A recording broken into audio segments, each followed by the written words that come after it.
Hello बच्चों। तो हम लोग ग्लाइकोलाइसिस पढ़े थे। अभी इस वीडियो में हम लोग क्रेब्स साइकिल को देखेंगे। तो क्रेब्स साइकिल ये साइंटिस्ट के नाम पे लग दिया। इसको हम लोग TCA साइकिल भी बोलते हैं, साइट्रिक एसिड साइकिल भी बोलते हैं। तो हम लोग डिस्कस ज़्यादा नहीं करेंगे, हम लोग आगे बढ़ते हैं। तो हम लोग ने क्या देखा था कि ग्लाइकोलाइसिस में हम लोग 2 पायरुवेट को बनाए थे। मतलब ग्लूकोज से पायरुवेट बनने का प्रोसेस को हम लोग क्या बोलते थे? ग्लाइकोलाइसिस बोलते थे। जो कहाँ पे हो रहा था? साइटोप्लाज्म में हो रहा था। ठीक है ना।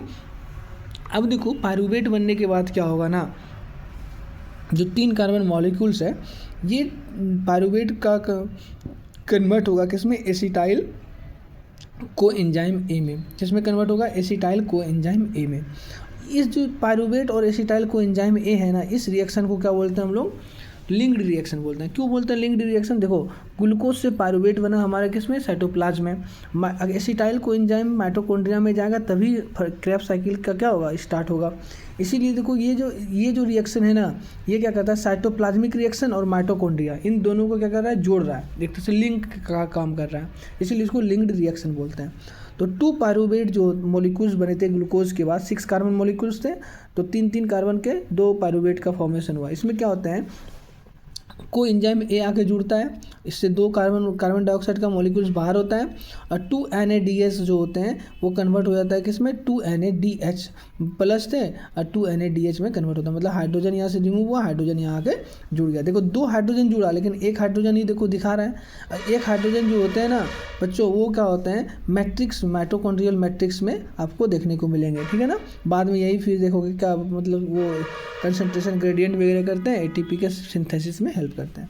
अब देखो 2 को एसिटाइल को एंजाइम ए जो होते हैं, ये इसका फॉर्मेशन हो गया, लिंक्ड रिएक्शन बोलते हैं। और जो क्या होता है? ये जो 2 को एसिटाइल एंजाइम है, 2 कार्बन मॉलिक्यूल्स के होते हैं ये अब सेल के माइटोकॉन्ड्रिया में इंटर किया। देखो सेल के माइटोकॉन्ड्रिया में क्या आ गया? Acetyl co enzyme A. जैसे ये acetyl co enzyme A 2 carbon molecules यहाँ आया, तो सेल के माइटोकॉन्ड्रिया में प्रेजेंट होता है क्या होता है? ऑक्जेलो एसीटेट।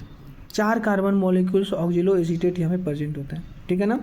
तो 4 कार्बन ऑक्जेलो एसीटेट एंजाइम जो होते हैं ये एसिटाइल को एंजाइम के साथ मिलते हैं और इससे क्या होता है? को एंजाइम ए क्या होता है? रिलीज हो जाता है, रिमूव हो जाता है।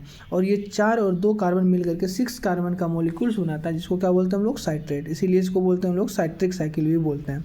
ठीक है ना। ये क्या होता है? जस्ट कन्वर्ट हो जाता है इसी का अपने आइसोमर में, जिसको बोलते हैं आइसोसाइट्रेट। किस में कन्वर्ट हो जाता है? आइसोसाइट्रेट में। फिर ये आइसोसाइट्रेट क्या होते हैं बच्चों? यहाँ पे NADH जो होते हैं वो कन्वर्ट होते हैं NADH प्लस में। हाइड्रोजन का रिमूवल, ये हाइड्रोजन का रिमूवल कर रहा है, मतलब कर रहा है। ठीक है ना। ऑक्सीडेशन हो रहा है ये।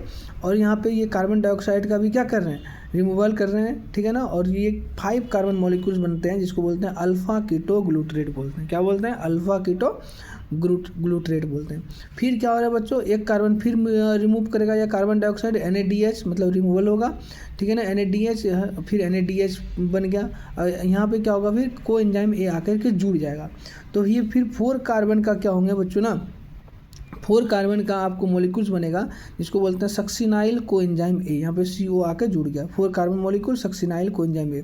फिर सक्सिनाइल को एंजाइम ए से क्या होगा? को एंजाइम ए फिर रिमूव होगा और यहाँ पे एक मतलब क्या होंगे ना, मतलब कि ADP के साथ क्या होंगे बच्चों? फॉस्फेट ग्रुप का एडिशन हो जाएगा। यहाँ से फॉस्फेट ग्रुप भी जो थे वो भी क्या हो रहा है बच्चों?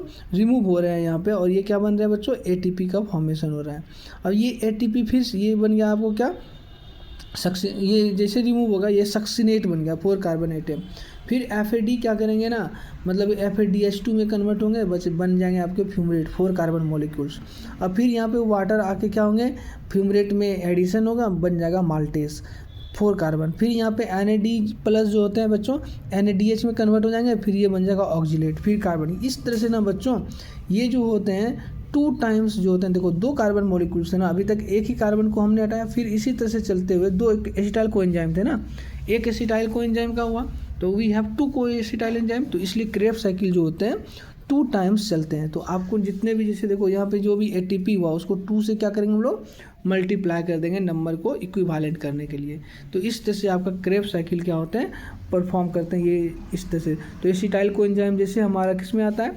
माइटोकॉन्ड्रिया में आता है, तो वो ऑक्जिलो एसीटेट के साथ कंबाइन करके बनाता है साइट्रेट, साइट्रेट से फिर आइसोसाइट्रेट, आइसोसाइट्रेट से अल्फा कीटो ग्लूट्रेट, फिर सक्सिनाइल कोएंजाइम ए और उसके बाद फिर सक्सिनेट रिमूवल हो गया, फिर फ्यूमरेट, फिर माल्टेज, फिर से ऑक्जेलो एसिडिटी। इस तरह से आपका साइकिल क्या होता है, रिपीट होता रहता है 2 टाइम्स।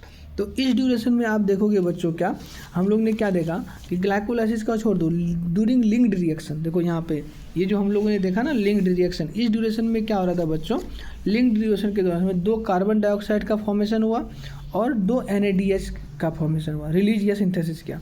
और क्रेब साइकिल के ड्यूरेशन में आपको टोटल 4 कार्बन डाइऑक्साइड बन रहा है, 6 NADH बन रहा है, 2 FADH बन रहा है और 2 ATP का सिंथेसिस हो रहा है। ठीक है ना, ये आपका क्या हो रहा है, क्रेब साइकिल के ड्यूरेशन में हो रहा है। तो याद रखिएगा, हम लोग कई बार ना मिस्टेक कर देते हैं, बोलते हैं क्रेब साइकिल में इतना एनर्जी ATP का फॉर्मेशन हो रहा है, लेकिन क्रेब साइकिल के पैरेलल ही चलते हैं बच्चों, यहाँ पे इलेक्ट्रॉन ट्रांसपोर्ट चेन चलते हैं। फिर देखेंगे हम लोग कितना टोटल एनर्जी का फॉर्मेशन हुआ। तो हम लोग देखो टोटल जो हम लोग का जो रेस्पिरेशन होता है, सेल्यूलर रेस्पिरेशन, 36 ATP बन रहे हैं। तो हमने देखा ग्लाइकोलाइसिस के ड्यूरेशन में 2 नेट ATP, यहाँ पे 2 कितने हो गए, 4 नेट ATP हो गए। अब देखेंगे क्या, जस्ट जो इसी के पैरेलल चलते हैं साइकिल जिसको बोलते हैं क्रेब साइकिल, वहाँ देखेंगे 32 से लेकर के 34 ATP का सिंथेसिस होता है। तो टोटल आपका 36 ATP बनते हैं क्रेब साइकिल में। तो ये क्या हो गया, क्योंकि ये जो NADH FADH है, यही फिर क्या करेंगे, ATP का सिंथेसिस में हेल्प करेंगे, क्योंकि यही तो स्टोर एनर्जी तो अभी यही है ना, इसी में स्टोर होकर रहते हैं, इलेक्ट्रॉन ट्रांसपोर्ट चेन में ये फिर बनते हैं। तो होप आपको क्रेब साइकिल समझ में आया इजी वे में। नेक्स्ट वीडियो में हम लोग आएंगे बच्चों, जिसमें हम लोग करेंगे इलेक्ट्रॉन ट्रांसपोर्ट चेन को डिस्कस करेंगे।